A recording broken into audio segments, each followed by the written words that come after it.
Hi viewers, అందరికి welcome friends. మన ఛానల్కి స్వాగతం. ఫ్రెండ్స్, డబ్ల్యూపీఎల్లో భాగంగా హిస్టరీ క్రియేట్ చేసింది గుజరాత్ జైన్స్ అని చెప్పుకోవచ్చు. గత 3 సీజన్స్ పాటు Mumbai versus Gujarat head to head చూస్తే మనము ముంబైదే పై చేయని చెప్పుకోవచ్చు. సో మరి ఈసారి హిస్టరీని క్రియేట్ చేస్తుందని చెప్పుకోవచ్చు గుజరాత్ జైన్స్. సో నువ్వా నేనా అన్నట్టు సాగినటువంటి మ్యాచ్లో ఏకపక్షంగా కాకపోయినప్పటికీ మంచిగా సాగిందని చెప్పుకోవచ్చు.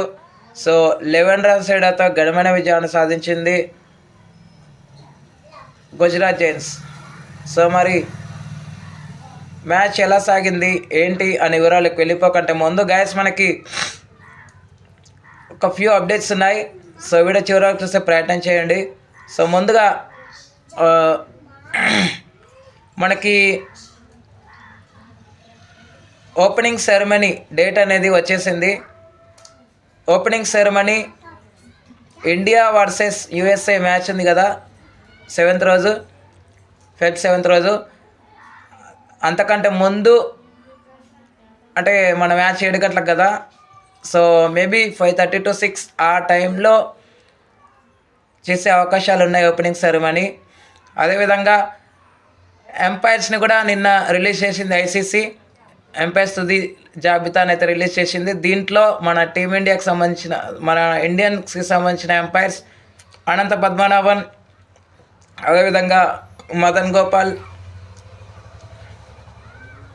అండ్ నితిన్ మీనన్ ముగ్గురు సెలెక్ట్ అయ్యారు.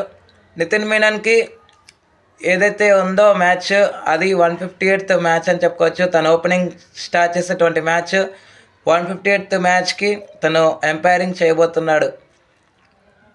ఓకే, ఇక the last and final update విషయానికి వస్తే మనకి June 14th, 2026 women's June 12th నుంచి ఉమెన్స్ T20 వరల్డ్ కప్ సాగుతుంది కదా. సో దీంట్లో భాగంగా June 14th మనకి ఇండియా వర్సెస్ పాకిస్తాన్ మ్యాచ్ అయితే ఉంది. అయితే బంగ్లాదేశ్ వరల్డ్ కప్కి క్వాలిఫై అయిందని చెప్పుకోవచ్చు. నెదర్లాండ్స్ బంగ్లాదేశ్ అయితే బెర్త్ అయితే కన్ఫర్మ్ చేసుకుంది T20 వరల్డ్ కప్కి. మిగతా 2 స్థానాలు తేలాల్సి ఉంది. మరి ఆ స్థానాలు ఏంటి అనేది చూడాలి. అండ్ ఉమెన్స్ పరంగా బంగ్లాదేశ్కి ఎలాంటి డోకా లేదని చెప్పుకోవచ్చు. వాళ్ళు ఖచ్చితంగా ఇంగ్లాండ్ వేదికగానే జరగబోతున్నాయి కాబట్టి ఆడబోతున్నట్టు తెలుస్తోంది. ఓకే, మరి ఇక ఏమాత్రం లేట్ చేయకుండా మ్యాచ్ వివరాలకు వెళ్ళిపోదాం. So let's move into the topic. Hi hello నమస్తే my dear H5T creators YouTube channel. మీకు కనుక మా వీడియోస్ నచ్చినట్లయితే లైక్ చేయండి, అలాగే కామెంట్, షేర్ అండ్ సబ్స్క్రైబ్ చేయండి. పక్కనే ఉన్నటువంటి ఆప్షన్స్లోకి వెళ్ళి ఆల్ అనే ఆప్షన్ని సెలెక్ట్ చేసుకోండి. ఇలా సెలెక్ట్ చేసుకోవడం ద్వారా మా వీడియోస్ ఎప్పటికప్పుడు అందరికంటే ముందుగా మీకు నోటిఫికేషన్లో వస్తుంది.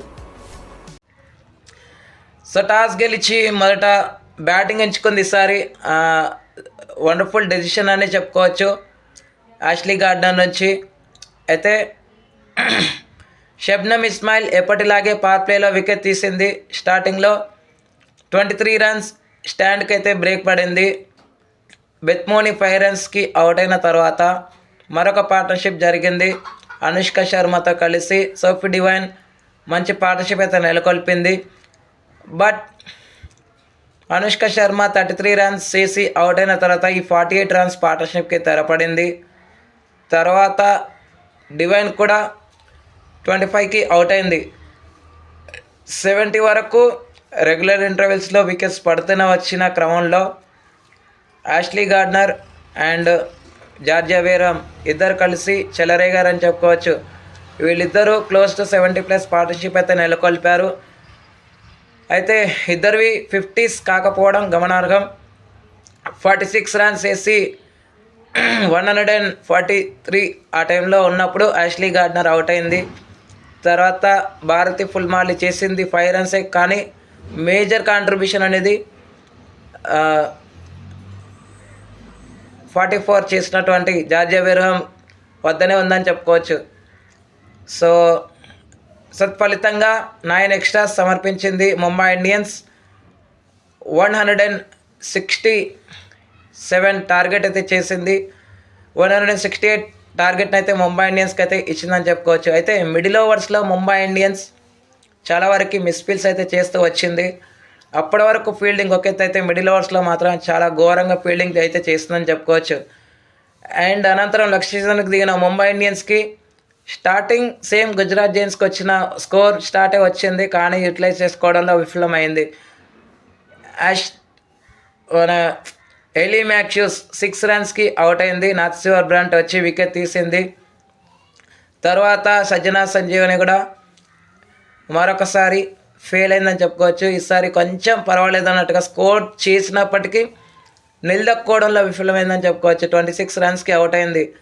అండ్ ముంబై ఇండియన్స్కి ఎవరైనా పెద్ద దిక్కు ఉన్నారా అంటే అది నాథ్సివర్ బ్రంట్. 1 డౌన్లో నాథ్సివర్ బ్రంట్ కూడా పెవిలియన్ బాట పట్టింది 2 రన్స్కి. ఈ క్రమంలో ఎమ్మెల్యేకే హర్మన్ప్రీత్ కౌర్ ఇద్దరు కలిసి ఒక మంచి పార్ట్నర్షిప్ వైపు స్లోగా అడుగులు వేశారు. పార్ట్నర్షిప్ బిల్డ్ అవుతుంది అనుకుంటున్న టైంలో మరొక వికెట్ అయితే పడింది. 20 రన్స్ వేసి ఎమ్మెల్యేకే అవుట్ అయిన తర్వాత 45 రన్స్ పార్ట్నర్షిప్కి బ్రేక్ పడింది. తర్వాత అమన్జోత్ కౌర్తో కూడా మరొక పార్ట్నర్షిప్ అయితే వచ్చింది. హర్మన్ప్రీత్ కౌర్దే దాంట్లో మేజర్ కాంట్రిబ్యూషన్ అని చెప్పుకోవచ్చు. కానీ హర్మన్ప్రీత్ కౌర్కి కొంచెం కంపెనీ అనేది ఇచ్చింది అమన్జోత్ కౌర్. అప్పుడప్పుడు తను కూడా బౌండరీస్లో పాలు పంచుకుందని చెప్పుకోవచ్చు. కానీ తను చేసింది తక్కువ రన్స్ అయినా కంపెనీ ఇవ్వడంలో మంచిగా సపోర్ట్ అయితే చేసిందని చెప్పుకోవచ్చు. అప్పటి వరకు కూడా ముంబై ఇండియన్స్ గేమ్లోకి వచ్చింది, కానీ రిక్వైర్ రన్ రేట్ మాత్రం పెరుగుతూనే పోతుంది. డాట్ బాల్స్ ఆడుతున్నారు. వికెట్ని కాపాడుకునే ప్రయత్నంలో ఈ విధంగా చేశారని చెప్పుకోవచ్చు. తర్వాత ఎప్పుడైతే అమన్జోత్ కౌర్ 13 రన్స్కి అవుట్ అయిందో ఇక వికెట్ల పతనం శరవేగంగా స్టార్ట్ అయిందని చెప్పుకోవచ్చు. అయితే 6 బాల్స్కి 27 రన్స్ కావాల్సిన టైంలో 3 సిక్స్లు కొట్టింది హర్మన్ప్రీత్ కౌర్. ఒక్కసారిగా గేమ్లోకి వచ్చింది. కానీ 3 balls 14 రన్స్ కావాల్సిన టైంలో ఆ టైంలో 2 రన్స్కి వెళ్ళకుండా సింగిల్ తీసుకొని తప్పు చేసింది హర్మన్ప్రీత్ కౌర్. ఎందుకంటే ఒకవేళ 2 రన్స్ కనుక తీసుకుంటే ఖచ్చితంగా 2 సిక్సెస్ కొట్టైనా సరే మ్యాచ్ని ముగించేదని చెప్పుకోవచ్చు. తను 82 రన్స్ అయితే స్కోర్ చేసిన మాట వాస్తవమే, కానీ ఈ విధంగా మిస్టేక్ చేస్తుందని అయితే ఎవరు కూడా ఊహించలేదని చెప్పుకోవచ్చు. సో తర్వాత సంస్కృతి గుప్తా అవుట్ అయింది. అవుట్ అయిన తర్వాత రహీలా వచ్చి 1 రన్ చేసింది. సో కానీ ఏమాత్రం ప్రయోజనం లేకుండా పోయిందని చెప్పుకోవచ్చు. అయితే వికెట్స్ కనుక చూస్తే జార్జియా బేర్హామ్కి 2, సోఫీ డివైన్కి 2, రాజేశ్వరి గైక్వాడ్కి 1, యాష్లీ గార్డనర్కి 1, కశ్వి గౌతమ్కి 1 వికెట్స్ అయితే రావడం జరిగింది. ఇక player of the match award అయితే యాష్లీ గార్డనర్కే వరించడం అయితే జరిగింది. ఎందుకంటే ఆల్రౌండ్ షో కల్పించిందని చెప్పుకోవచ్చు. ఇది ఇలా ఉంటే ముంబై ఇండియన్స్ ఈ సీజన్ ఫెయిల్ అవ్వడానికి మిస్టేక్స్ ఏంటి మనం మాట్లాడుకుందాం. నెంబర్ 1, ఇప్పుడు రాంగ్ టైంలో కమిలిని దూరమైంది గైస్. సో మీకు ఒక క్వశ్చన్. ఇప్పుడు ఫర్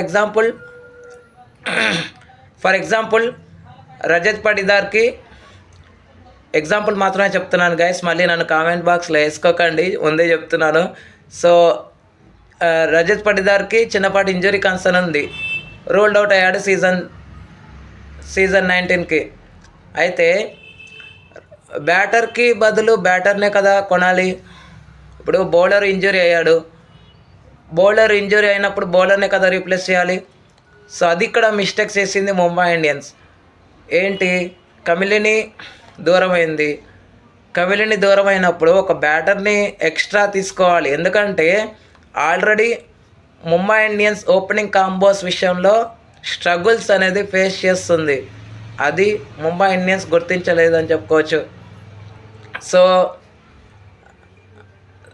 వైష్ణవి శర్మని తీసుకోవడం నేను తప్పు అని చెప్పట్లేదు, కానీ వైష్ణవి శర్మకి బదులు ఎవరో ఒక బ్యాటర్ని తీసుకొని ఉండుంటే బ్యాటింగ్ స్ట్రెంగ్త్ అనేది ఇంకా పెంచుకునే వాళ్ళు కదా అని నా యొక్క క్వశ్చన్. నెంబర్ 2, ఓపెనింగ్ కాంబోస్ పదే పదే మార్చడం ముంబై ఇండియన్స్కి దెబ్బతీసింది. ఇప్పటి వరకు ఏ టీం అయినా సరే కనీసమైన స్టార్ట్ అయినా వచ్చింది, కానీ స్లోయెస్ట్ స్టార్ట్ కానీ పవర్ ప్లేలో 50 కూడా క్రాస్ చేయకపోవడం జరిగింది. ఈసారి ఈ సీజన్ 4 మాత్రం చాలా దరిద్రంగా తయారైంది ముంబై ఇండియన్స్కి అని చెప్పుకోవచ్చు. అండ్ ఇదిలా ఉంటే నెంబర్ 3 వచ్చేసి పవర్ ప్లేలో కూడా షబ్నమ్ ఇస్మాయిల్ పైనే ఆధారపడుతున్నారు. ఒకప్పుడు షబ్నమ్ ఇస్మాయిల్తో పాటు మిగతా బౌలర్స్ కూడా మంచిగా వికెట్స్ తీస్తూ వచ్చేవాళ్ళు. అది సీజన్ 1, సీజన్ 2, సీజన్ 3లో మనం చూసాం. ఈ సీజన్ 4లో మాత్రం అది కనిపించట్లేదు. సో రాంగ్ టైంలో నికోలా క్యారీ ఇంజురీ అవ్వడం ముంబై ఇండియన్స్కి మైనస్ అయిందని చెప్పుకోవచ్చు. లేకపోతే మ్యాచ్ రిజల్ట్ వేరే ఉండేదని నా ఒపీనియన్ గైస్. మరి మీరేమంటారో కామెంట్ బాక్స్లో చెప్పండి. మరి ఇక రేపు Delhi Capitals versus UP warriors మధ్య మ్యాచ్ అయితే ఉంది. అయితే ఇక్కడ యూపీ వారియర్స్ కనుక గెలిస్తే మూడు టీమ్స్ యొక్క నెట్ రన్ రేట్ అనేది క్యాలిక్యులేషన్లోకి వస్తుంది. ఎందుకంటే 3 టీమ్స్కి 6 పాయింట్స్ అవుతాయి. అప్పుడు నెట్ రన్ రేట్ అనేది క్యాలిక్యులేషన్లోకి వస్తుంది కాబట్టి ముంబై ఇండియన్స్ది కొంచెం బెటర్గా ఉంది నెట్ రన్ రేట్ కాబట్టి చెప్పలేం.